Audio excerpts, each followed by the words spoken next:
Bom, hoje a gente vai abordar um assunto muito interessante que talvez inspire muitos outros artistas como eu.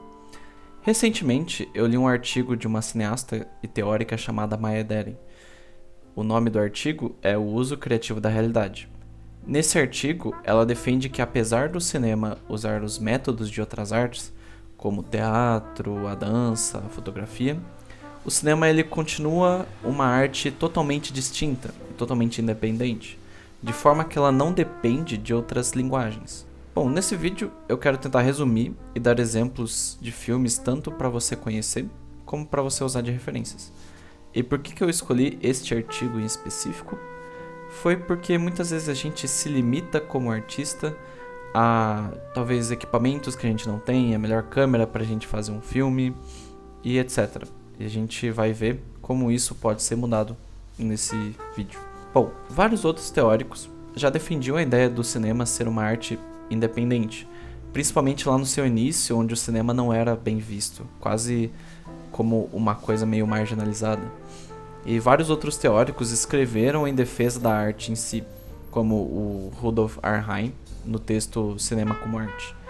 Porém, o texto da Maya Deren é muito mais claro nessa questão de apontar a arte do cinema como um diferencial independente e de possibilidades formais que ainda há de ser desenvolvido, inclusive hoje, que apesar da gente acha que o cinema ele é uma arte já pronta, na verdade não, ainda tem muita coisa da linguagem que a gente precisa resolver. Mas isso é assunto para outro vídeo.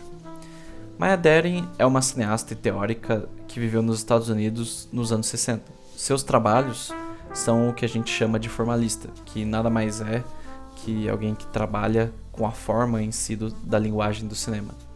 E que por conta de seus filmes tem muita influência em diversos outros trabalhos de outros artistas. Nesse texto, ela inicia dizendo que a câmera por si só é uma máquina paradoxal. Ela não depende do humano, mas ainda é passiva por si só. Ela diz assim, abre aspas, em suma, ele pode produzir o máximo de resultados mediante esforços virtualmente mínimos. Ele requer de seu operador apenas um pouco de aptidão e energia, de seu assunto que apenas exista, e de sua audiência que apenas possa ver.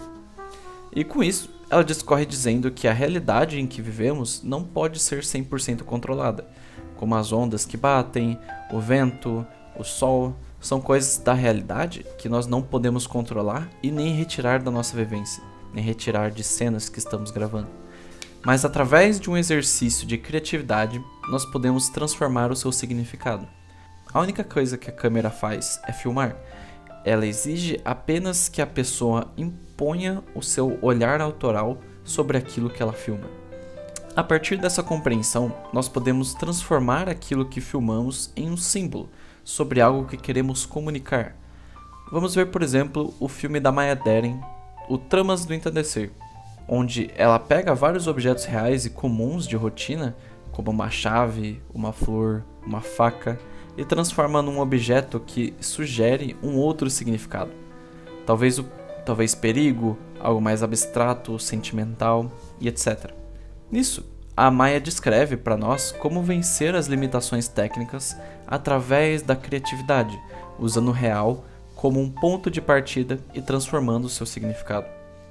Outra limitação que foi clara nos anos 2000 foi o surgimento da câmera digital, onde ela tinha limitações de qualidade. A câmera digital era mais prática no seu uso, leve e fácil de usar, mas ainda tinha uma qualidade muito baixa comparada com as câmeras digitais que temos hoje. E um cineasta que contorna esse problema e adquire a sua estética é o Michael Mann, no filme Colateral, onde a câmera ressalta uma realidade mais suja e faz com que a trama se desenvolva mais perceptível. Uma cena que foi muito clara nessa ressignificação é a cena da balada, onde os personagens vão para matar uma pessoa. Lá o cineasta ele usa desse recurso para isolar os personagens em meio à multidão e transforma aquelas pessoas num tipo de forma quase imperceptível, né? O modo que ele usa o recurso eletrônico é quase que uma videoarte que fica no meio do filme. Enfim, se você quer saber mais sobre isso, eu escrevi um texto no Letterboxd sobre esse filme que eu vou deixar aqui na descrição. Outra coisa também que a Maya Deren critica são as animações. Não digo necessariamente as animações, mas ela chama de imagens animadas. Ela descreve esses filmes que combinam fundos abstratos com figuras reconhecíveis, mas não realistas. São desenhados e pintados por artistas gráficos talentosos e experientes, que fazem uso de um conhecimento sofisticado e fluente dos ricos recursos das artes plásticas, incluindo colagens. Na época, esse formato estava começando a fazer um sucesso e a sua crítica é que ao invés de ser um meio de avançar a forma cinematográfica, o processo era inverso. A forma era reduzida apenas pelos artistas gráficos e não explorava uma plasticidade nova. Bom, enfim, esse texto é muito interessante e muito bem escrito pela autora, que tem diversos filmes surrealistas que eu recomendo bastante. Bom, esse era o meu recado para hoje. Fique com Deus e até a próxima. It named me as a fool to be almost blue, almost touching it will almost do. There's a part of me that's always true. Always, all the things that you promised with your eyes, I see in yours too. Now your eyes are red from crying.